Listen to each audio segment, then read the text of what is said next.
What's Rocky mostly known for? The training montage. Yeah, I know. It's also about facing impossible odds and doing your best because human. But while people thought of this on the subject of a training montage, I thought of this.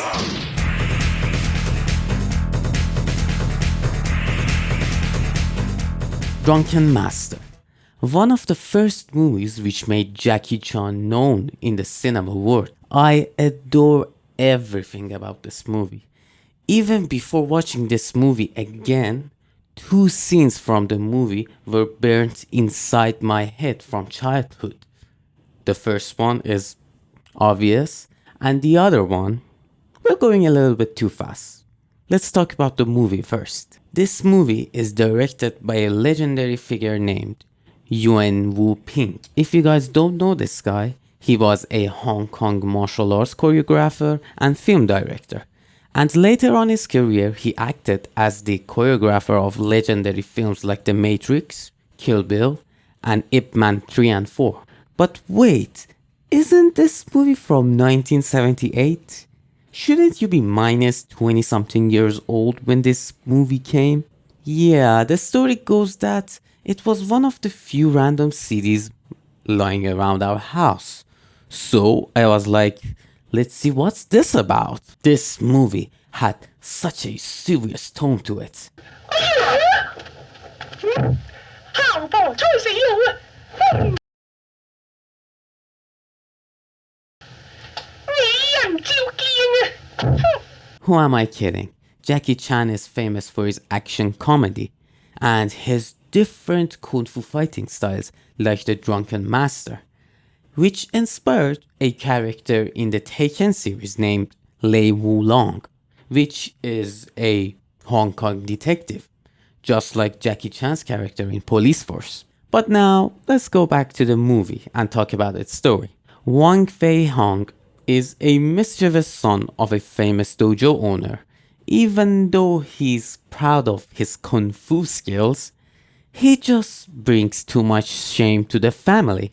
Plus, he's a master of escaping his father's punishments, so he arranges a feared master named Beggar So to train him in Kung Fu by paying him for his alcohol money. By the way, I adore the actor of Beggar So. His name is Yuen Su Tian, and he is actually the father of the director of this movie, Wu Ping, which I talked about. He even got his own spin-off movie named Dance of the Drunken Mantis as Beggar So again. But sadly, he died of a heart attack in the same year.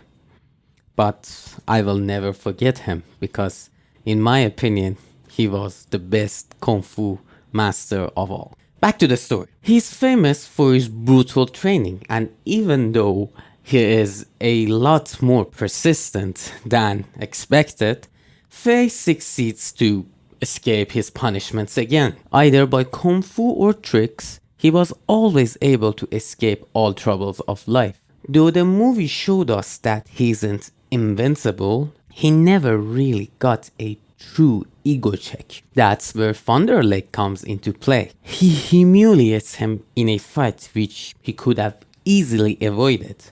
And then the other scene I was talking about comes up.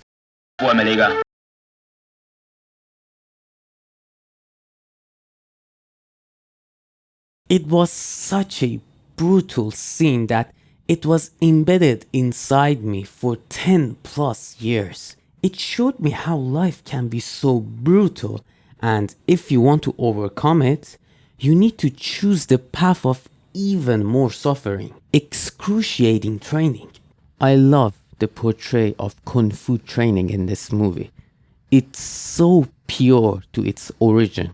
Kung Fu, in the start, was actually a way for farmers to defend themselves against other people. So they used their normal movements in farming as a starting point to develop a martial art. And Jackie Chan in this movie actually does a lot of mundane stuff which doesn't look useful, but it is.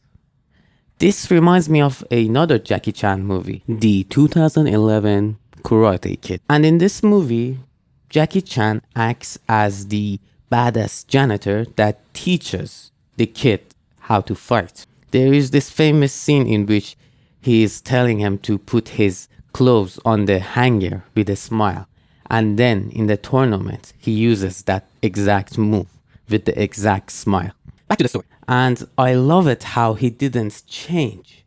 He used his newfound skills to beat up the guy who attacked them in order to bring back more alcohol for his master. He all of a sudden didn't become this Buddha, this complete character. But now, at the very least, he's powerful enough to stand against stronger forces. And so, he was able to save his father from Thunder Lake by defeating him. When I was making this video, I found out that Drunken Master is a semi-sequel to a movie made in the same year named Snake in the Eagle's Shadow. And I get the semi-sequel part now. It's literally the same characters in an alternative universe. But Jackie Chan's character is a janitor who doesn't know Kung Fu and gets bullied a lot. And him being a badass Kung Fu janitor in Karate Kid is actually a big homage to his role in this movie. So in the end, it's more like a 0 to 100 story than a 50 to 100 one. It literally has the same cast, except this Jesus guy over here who can speak Cantonese. Plus, he's so skilled in Cantonese that he can dialect one too.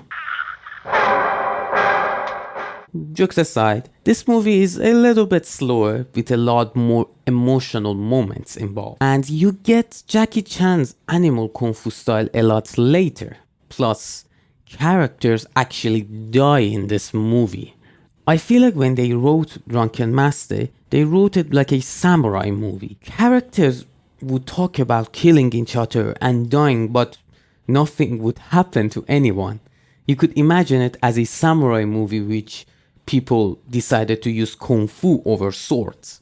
But actually, in this movie, characters actually do die, which makes the stakes a little bit higher, I guess. A lot of people think that watching older movies that you used to watch is only about the sentimental value. But I digress. For example, now I know why I loved these mischievous characters so much. Plus, I learned some new things like believing in the mundane training and being a little more humble. And with that, see you for another drink.